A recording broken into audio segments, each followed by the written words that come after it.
আসসালামু আলাইকুম ওয়া রাহমাতুল্লাহি ওয়া বারাকাতুহু।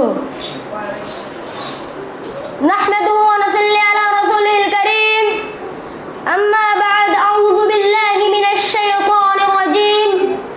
বিসমিল্লাহির রাহমানির রাহিম।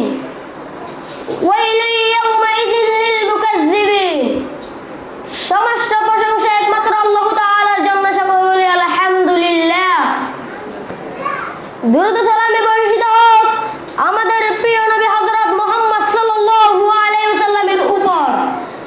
সকলে বলি সাল্লাল্লাহু আলাইহি ওয়াসাল্লাম।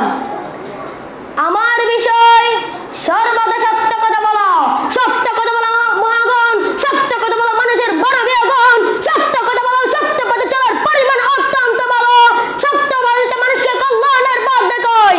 রাসূল সাল্লাল্লাহু আলাইহি ওয়াসাল্লাম বলেন, আলাইকুম বিসিদকি ফা ইন্না সিদকা ইয়াহদি ইলাল বিররি ওয়া ইন্নাল বিররা ইয়াহদি ইলাল জান্নাহ ওয়া মা ইয়াজালু আর-রাজুলু ইয়াসদুকু ওয়া ইয়াতাহাররা সিদকা হাত্তা ইউকদামা ইনদাল্লাহি সিদ্দিকান। তোমরা সত্য আঁকড়ে ধরো, কারণ সত্য মানুষকে কল্যাণের পথ দেখায় আর কল্যাণ জান্নাতের দিকে নিয়ে যায়। কোন মানুষ সর্বদা সত্য কথা বলতে থাকলে শেষ পর্যন্ত আল্লাহ তাআলার নিকট তাকে সত্যবাদী লেখা হয়। সহিহ বুখারী ও সহিহ মুসলিম।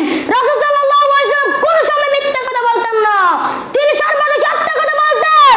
তাই মানুষরা তাকে সত্যবাদী বলে জানতো, সত্যবাদী বলে সম্মান করত।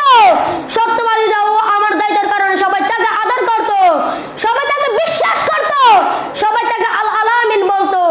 সুতরাং আমরা সর্বদা সত্য কথা বলবো, কারোর সাথে মিথ্যা কথা বলবো না।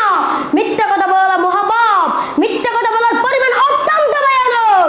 আল্লাহ তাআলা বলেন, ওয়াইলুন ইয়াওমাইযিন লিল মুকাজ্জিবিন। সেদিন ধ্বংস মিথ্যার উপকারীদের জন্য। সূরা আল মুরসালাত ৭৭ নম্বর সূরা ৩৭ নম্বর আয়াত। আল্লাহ আমাদের সকলকে সত্য কথা বলা এবং মিথ্যা কথা বলা হতে বিরত থাকার তৌফিক দান করুন, আমিন। আসসালামু আলাইকুম ওয়া রাহমাতুল্লাহি ওয়া বারাকাতুহু।